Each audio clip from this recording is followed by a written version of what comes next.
When our thyroid is working well, our metabolism is healthy, our temperature is regulated, and we feel great. But when it's really out of balance, you can end up with a ton of different symptoms, whether that's hair loss or losing your eyebrows or brain fog, fatigue, weight gain, cold intolerance. People may even have like fertility issues, chronic pain. They might have menstrual irregularities. They may also have some strange mental health symptoms when their thyroid function is off. The gentlemen that I work with, they often complain about not being able to grow facial hair as well. Thyroid hormones are very much intimately related to testosterone production, and so they may have low testosterone. They may have trouble with building muscle. Nutrition is a key component of getting back into balance. The two biggest things I recommend for people are getting off of reactive foods and balancing blood sugar. About 88% of the clients I've worked with, they feel better gluten-free when they have a thyroid disorder. They have more energy, their digestive function improves, their hair starts growing back. The two other common reactive foods are dairy and soy.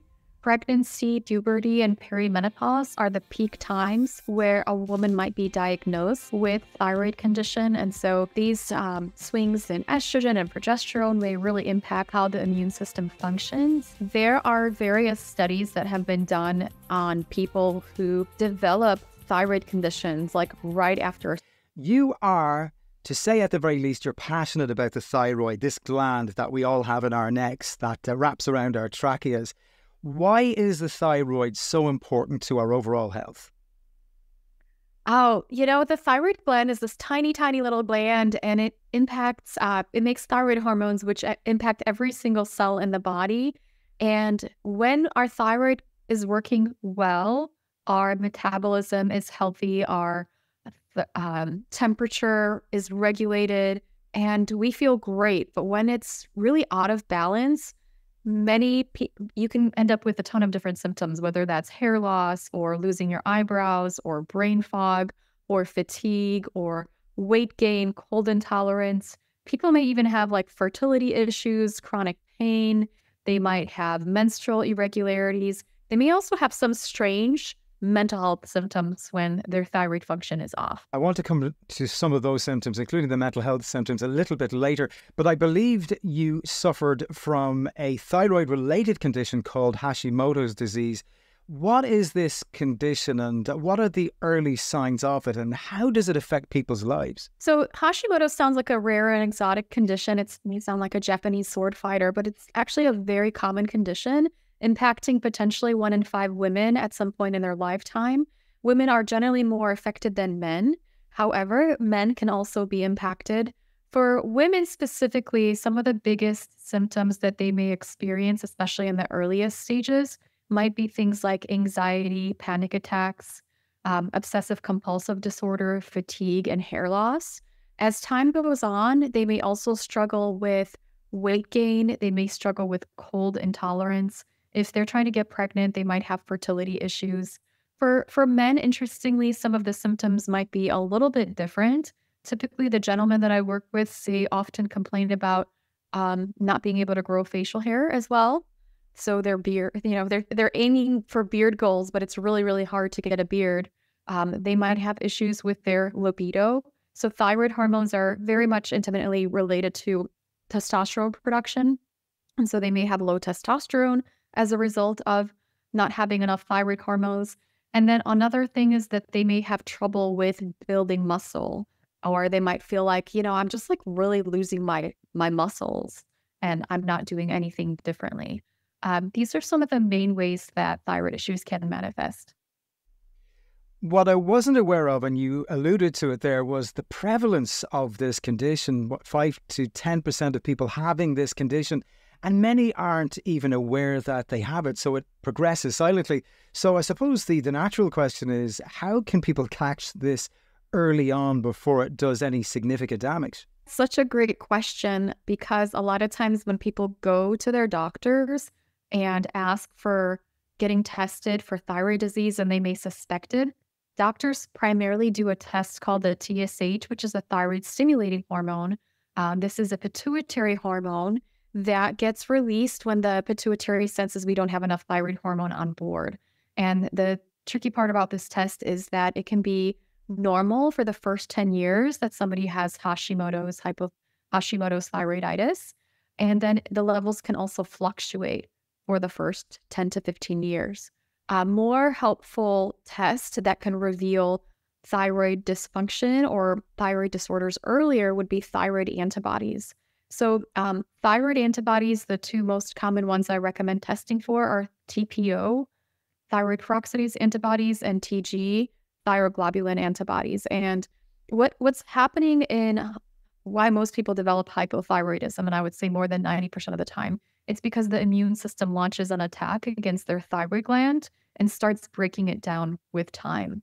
And in the early stages of the autoimmune attack, the thyroid can sort of compensate and put out adequate levels of thyroid hormone so that TSH might still be normal, but it's still going to be costing us. So the thyroid's going to put out enough thyroid hormone to cover our basis, but we still might struggle with fatigue, mental health issues. We still might struggle with hair loss or fertility issues just because it's, it's really needing to work extra hard to produce those thyroid hormones.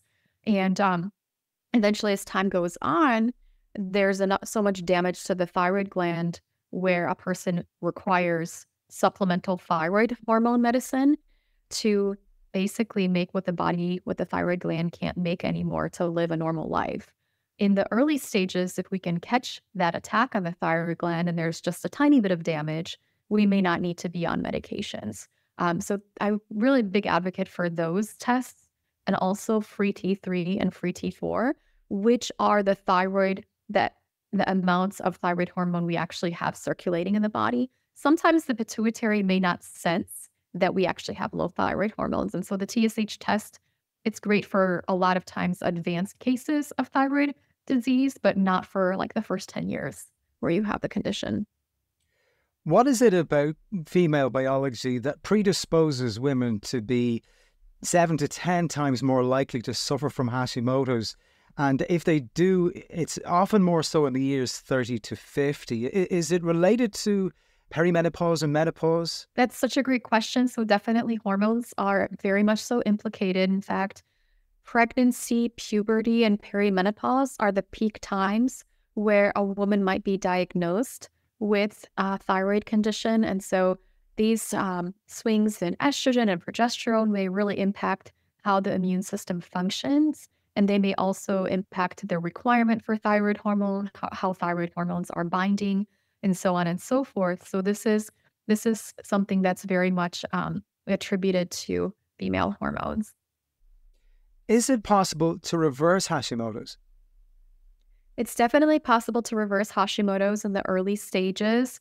I would say you can have a complete reversal. So if you just have some elevated antibodies and symptoms, we can really work on getting that immune system back into balance. And generally that means figuring out what's triggering it to be out of balance, right?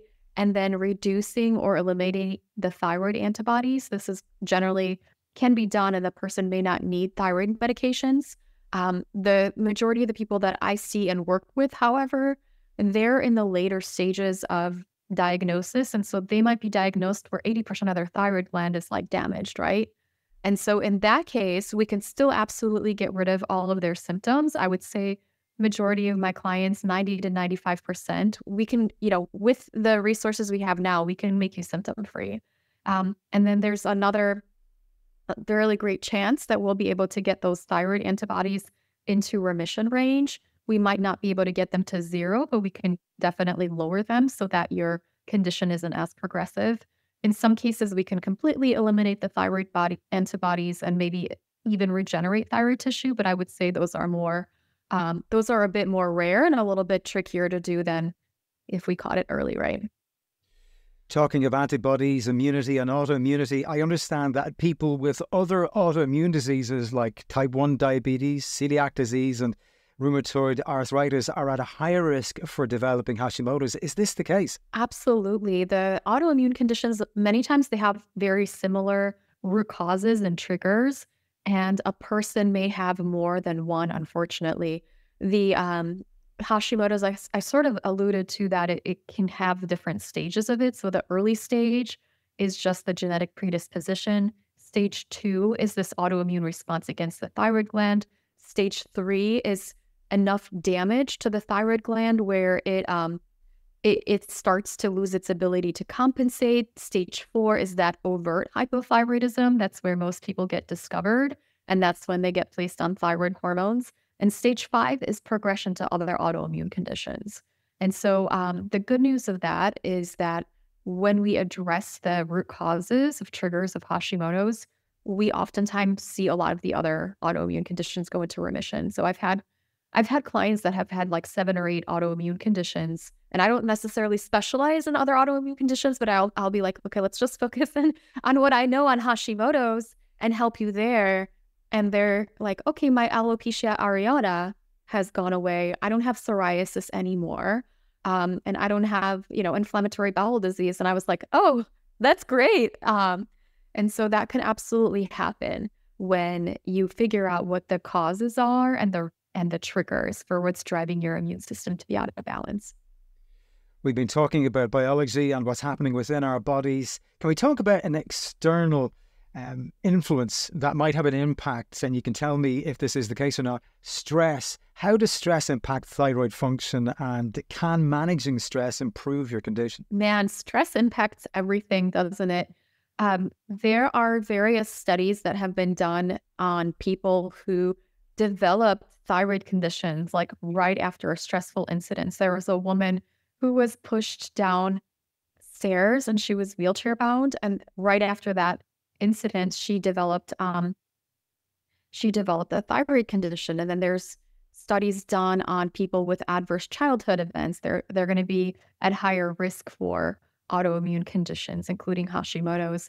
So stress can really shift our immune response and our immune system. And what it does, I guess, in my experience, is it predisposes us to be less resilient to other types of triggers. Oftentimes what I see in people, let's say in Hashimoto's, I oftentimes see that they have chronic infections that drive the immune system to be out of balance. And when we're stressed out, this lowers our secretory IgA in the gut, for example, that helps us protect from infections. And so people that are stressed out, they're going to be depleted in various nutrients. They're going to be depleted in their natural defenses. And so they're going to be more susceptible to, harboring a lot of infections and toxins that can trigger the thyroid to get out of balance. So I do see this all the time. And a big part of my work is addressing the stress response. It's sort of like, this is something I work on with every single client because it's so important. Let's talk about nutrition. How important is a proper diet? It's probably a rhetorical question, but specifically for thyroid health. And if we can integrate it into this, the importance of vitamins, of nutrients, and what foods are best for fortifying our thyroid and our immune system, I suppose. Definitely nutrition is a key component of getting back into balance. The 2 biggest things I recommend for people are getting off of reactive foods and balancing blood sugar. Most of the studies have been done on the connection between gluten, celiac disease, and thyroid disease, where in people who have both celiac disease and thyroid disease, when they go gluten-free, that can help both the celiac and their thyroid condition. Now, in my experience, most people with thyroid dysfunction or Hashimoto's don't have celiac disease.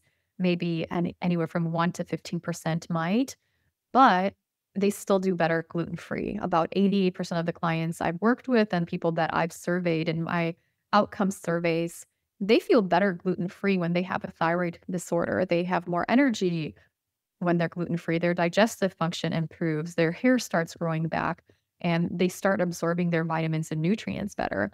The 2 other common reactive foods are dairy and soy. This is about 80% of the time people will be reactive to those foods. And generally, I'll recommend getting off of the foods for about 90 days to see an impact. I have had some clients and readers that just wrote to me and said, hey, I tried this diet for 90 days and I feel like my thyroid antibodies went away, my thyroid function normalized, all of my symptoms are gone. For some people, this can absolutely be the path, and that's all they really need to do. Another big thing is blood sugar imbalances. whenever we have blood sugar swings, this can really drive the immune system and drive those antibodies up. And so a big part of what I oftentimes recommend is getting more protein and fat to the diet and limiting intake of simple carbohydrates and processed foods. So typically, more protein and fat and less carbs than the standard Western diet that most of us grew up eating. This does a big, big benefit for many people. They'll say like anxiety gets so much better. Their energy is more balanced. They're not waking up at 3 a.m. anymore when we start utilizing that. So, I don't have necessarily a list of specific foods. I know people are like, I'm going to get a lot of hate for this, but people are like, eat Brazil nuts for your thyroid. And I'm like, Brazil nuts, yes, they have selenium, which is an important thyroid nutrient, but you need a very precise amount. And the amount that you're going to get into Brazil nuts might not be enough, might be too much, right? And it depends on where they're grown, depending on how much selenium that they're going to have. So I've seen much better outcomes with utilizing supplements for people with thyroid issues. Selenium is one of these nutrients that's required for making thyroid hormone, and studies show about in about 3 to 6 months, people can reduce their thyroid antibodies by about half. Selenium can reduce the incidence of thyroid eye disease. It can reduce the incidence of postpartum thyroid issues. A lot of my clients say, this really helped my anxiety. This really helped my hair loss. And they just feel so much better with selenium on board. And I've had people who would eat Brazil nuts and we would test their thyroid antibodies and symptoms, and it really wouldn't move the needle.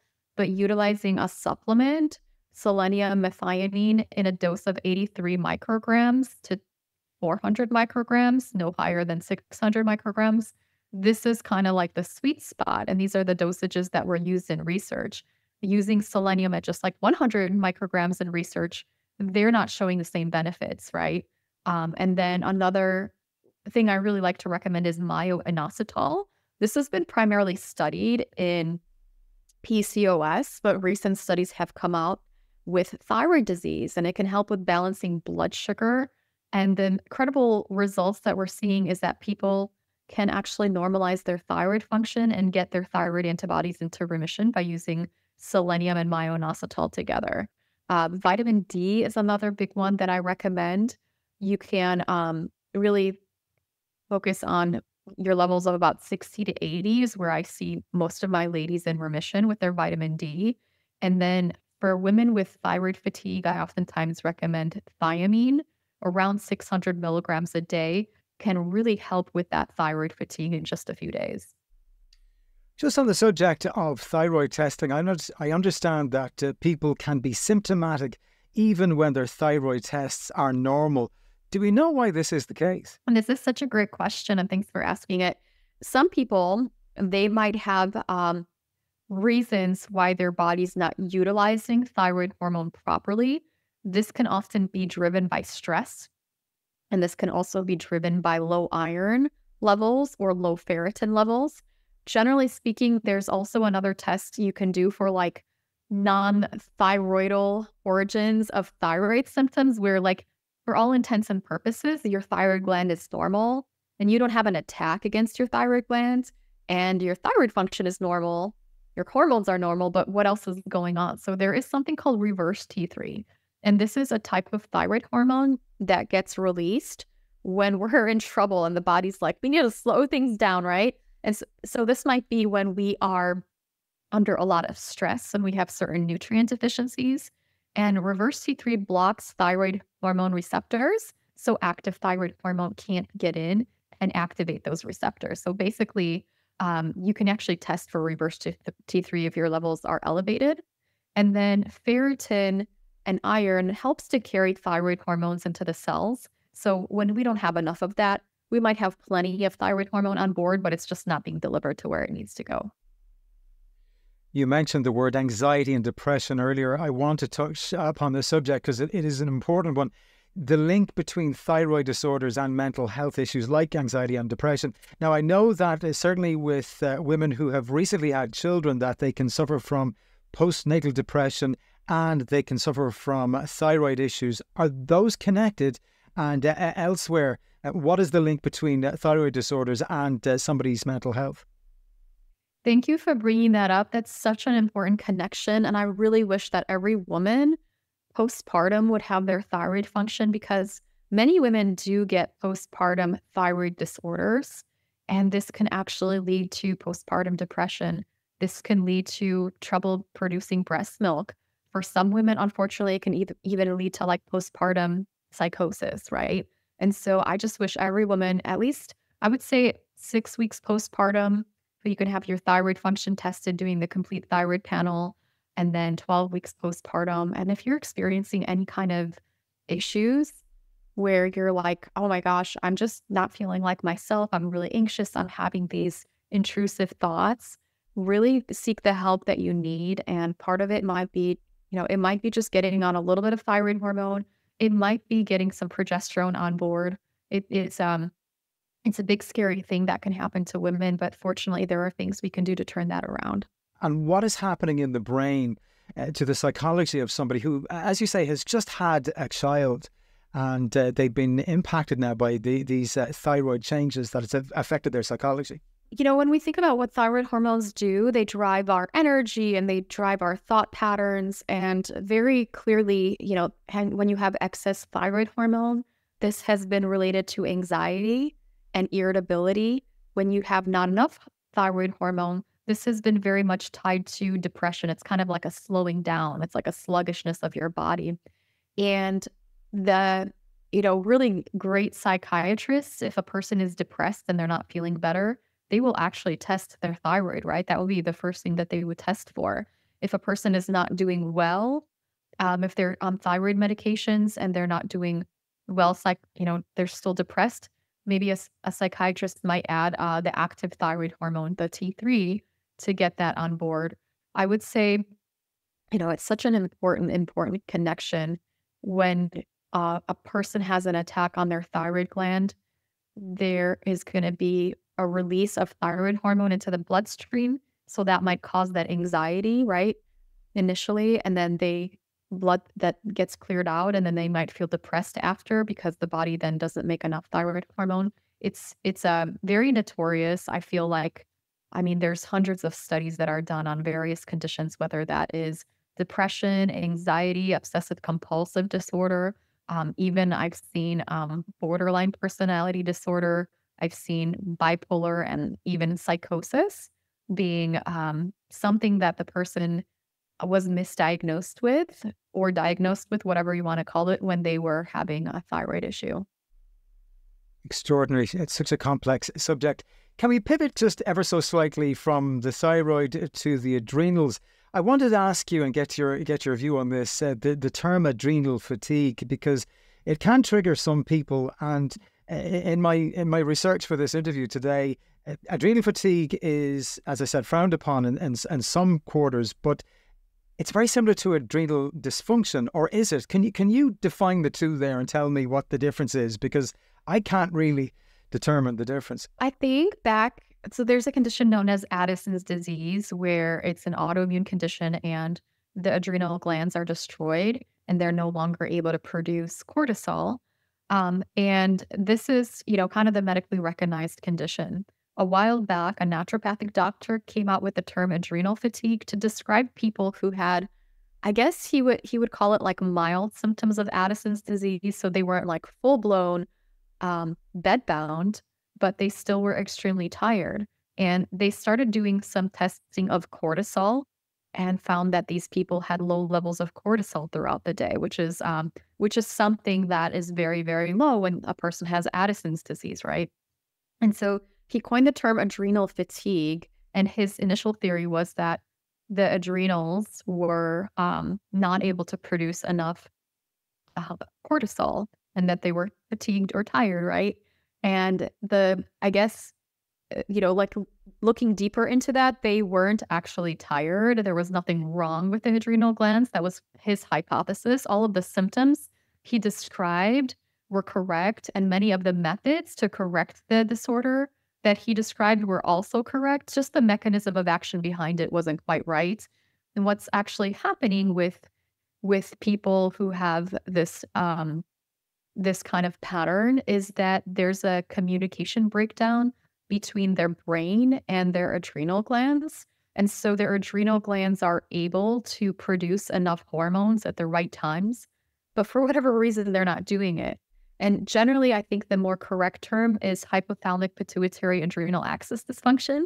So basically, your brain and your body is not communicating, but it's quite a mouthful. So I just, if somebody wants to use adrenal fatigue, I think, it is you're fatigued and there's something going on with your cortisol. So I don't think that's a terrible term, but I know that people have been, it's been kind of like a very controversial term in the last 10 years or so. And I think adrenal dysfunction would be more accurate of a term, but it's very real. The symptoms are absolutely real, and the methods to use to correct it are absolutely helpful. I know when I was first on my healing journey, I was a practicing pharmacist, and somebody suggested I might have adrenal fatigue, and I looked it up, and it was like, oh, it doesn't exist. And I was like, oh, well, it doesn't exist, right?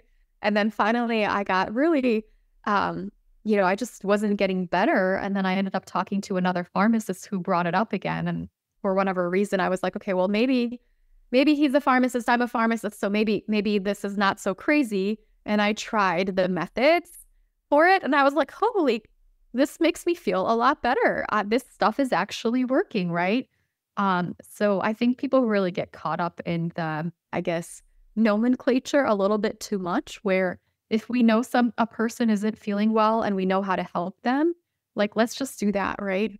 Initially, I thought adrenal fatigue was the overproduction of cortisol by the adrenal glands, but that's not the case.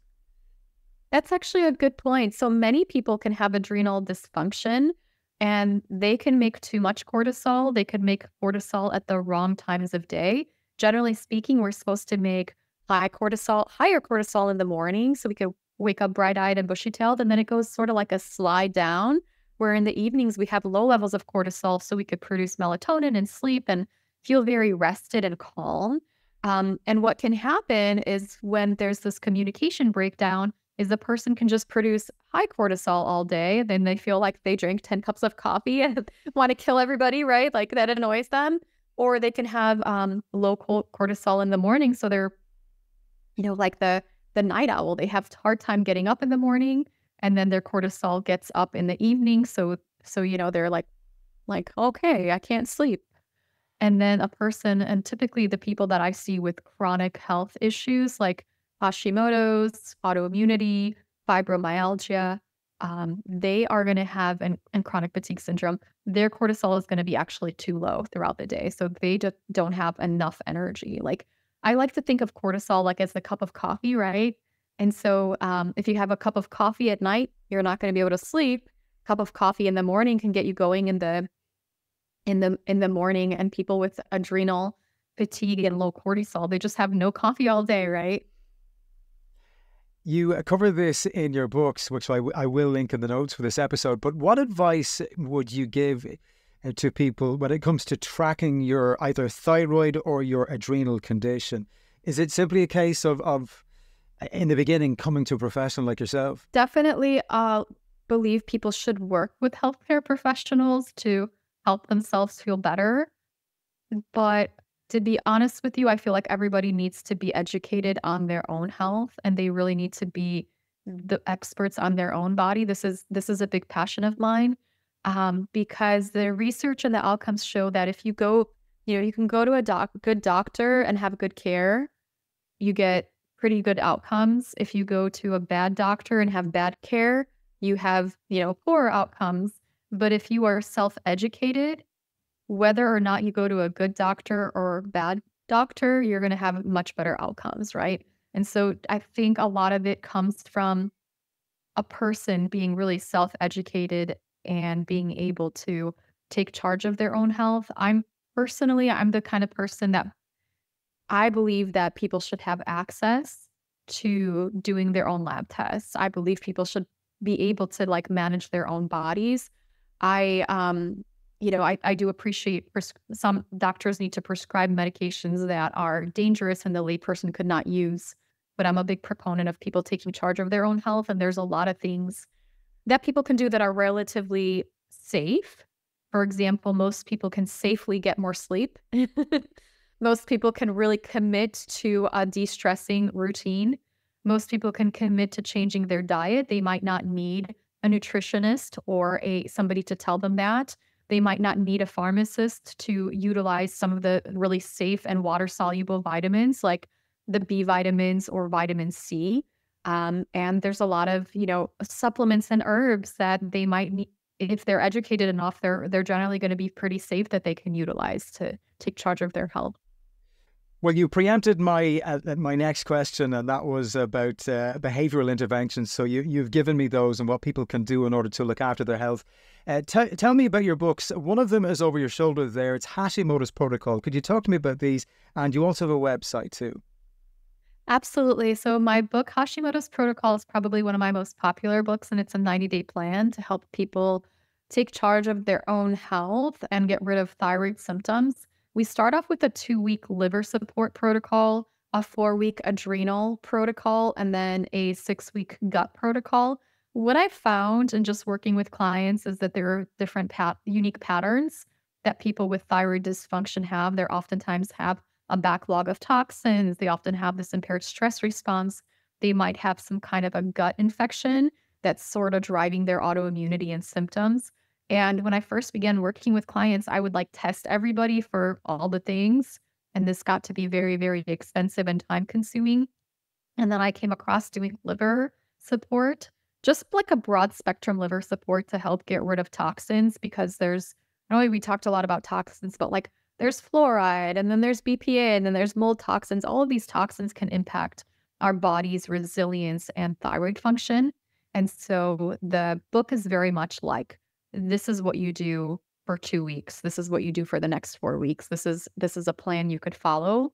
My first book is called Hashimoto's The Root Cause, and this is more of a research book where I really focus on what all of the root causes can be and give some strategies on how to figure out what your root cause might be, and some really helpful information on how to utilize supplements and so on and so forth. But it's not as specific. So people that like to do their own research might like Hashimoto's The Root Cause. People that want a done for you protocol would prefer Hashimoto's Protocol. Then I have Food Pharmacology, which is a Hashimoto's cookbook, and then the Adrenal Transformation Protocol too. Well, we will link those books in the show notes for this episode. Your website too? My website is thyroidpharmacist.com, so people can visit there, and I have a lot of articles and resources and guides to help you get started on your journey. Well, thank you for starting that journey with us today. Thank you so much, Dr. Izabella Wentz. Thank you so much for having me, Matthew. It's been a pleasure. If you enjoyed that video, I know you'll get some value from this video right here.